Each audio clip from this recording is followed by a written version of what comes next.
आज कई ऐसे शक्तिपीठ हैं जहाँ बलि दी जाती है। जैसे मैं जब कामाख्या टेम्पल गया तो मैंने देखा वहाँ बकरों की चीख पुकार थी। मैं लाइन में खड़ा हूँ दर्शन के लिए, एक के बाद एक बकरे की बलि दी जा रही है और पूरी तरफ खून है। और एक व्यक्ति, चाहे वो पुजारी थे या जो भी थे, बस बकरे को ले रहे हैं, कट कर रहे हैं। तो ये बलि परंपरा जो है, ऐसे ही कई लोग आते हैं बंगाल से हमारे प्रोग्राम में आते हैं। हम कहते हैं जब मांसाहार नहीं करना है तो वो कहते हैं सर हमारे तो वहाँ मछली का ही भोग लगता है। तो इनके बारे में क्योंकि अब एक वर्ग है बहुत बड़ा जो कहेगा शक्ति की पूजा करनी है तो बलि तो देनी ही होगी। तो इसके ऊपर आपके प्लीज़ मैं राय चाहूँगा, क्योंकि मैं खुद कंफ्यूज हूँ। जब लोग इस तरह के प्रश्न पूछते हैं तो मेरे पास कुछ कहने को होता नहीं है। एक विज्ञान है जिसमें व्यक्ति के जीवन की रक्षा की जाती है।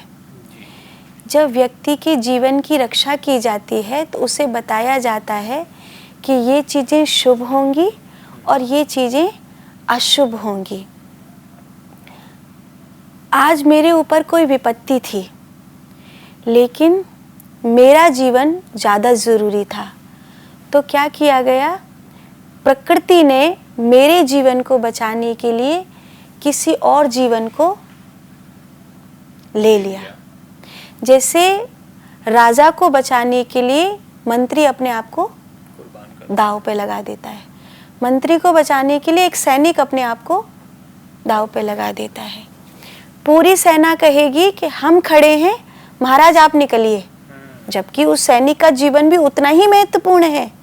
अगर राजा का बस चलेगा तो राजा अपने प्राणों की परवाह न करते हुए उस सैनिक को बचाएगा, इसीलिए तो वो राजा है।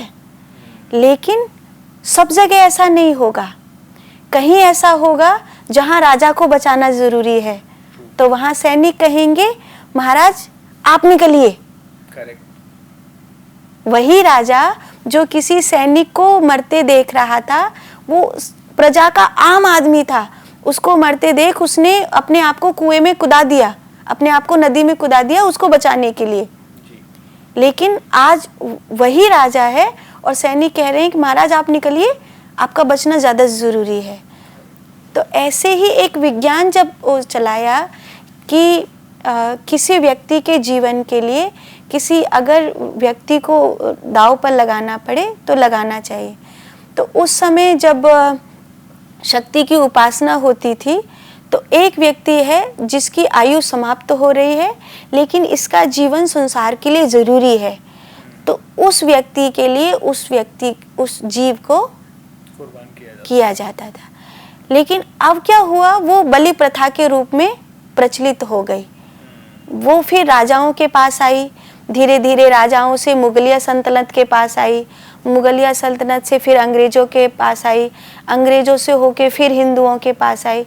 तो वो चीज़ें इतनी बिगड़ गई कि उसका जो वास्तविक अर्थ था वो खो गया। वो जो उसकी इम्पोर्टेंस थी, जो उसकी जो मजबूरी थी वो खो गई। अब क्या हो गया, ये एक तरह से परंपरा बन गई कि ठीक है मंदिर में जा रहे हैं तो शक्ति के सामने किसी जीव को चढ़ा रहे हैं, लेकिन ये जीवन नहीं है, ये हत्या है। इससे तुमको पुण्य नहीं मिलेगा, इससे तुमको जिंदगी नहीं मिलेगी, इससे तुमको हत्या का दोष मिलेगा, इससे माँ खुश नहीं होगी, इससे तो माँ नाराज होगी। हत्या किस जगह पर ठीक थी, जैसे मैं बंदूक लेकर किसी को मार रहा हूँ ये हत्या है, लेकिन मैं एक फौजी हूँ और मैं सीमा पे खड़ा हूँ, युद्ध की घोषणा हो गई है और वहाँ मैं बंदूक चला रहा हूँ, तो वो हत्या नहीं है, वो मैं देश की सुरक्षा कर रहा हूँ।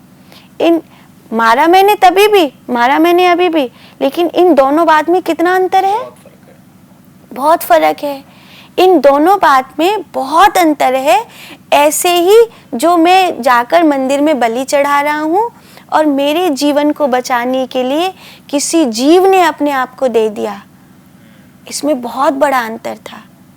आज भी हमने देखा है, हम पर कोई विपत्ति आती है, आप प्रैक्टिकली करके देखो तो जिस पेड़ को हमने बड़ा किया होता है वो पेड़ रोने लग जाता है। आप कभी पीपल को, बड़ को देखना, अगर किसी मालिक ने उसको बड़ा किया है, उसकी छाँव में वो रहता है, अगर उस पर कोई बहुत बड़ी वाली विपत्ति है, वो रोने लग जाता है। कोई गौ उसने पाली है, उसकी आँख से आंसू बहने लग जाता है, तुलसी सूखने लग जाती है। कोई पक्षी उसके पास रह रहा होगा, वो मतलब कोई नहीं जानता, शायद वो पक्षी भी नहीं जानता, लेकिन घर के मालिक को बचाना है, वो पक्षी मृत्यु को प्राप्त हो जाता है। ये क्या था? ये प्रकृति ने प्रकृति की रक्षा करी, जिसका जीवन ज़्यादा ज़रूरी था उसको बचाया। तो उसकी गहराई को न जानने के कारण लोग ने उसको परंपरा ही चेंज कर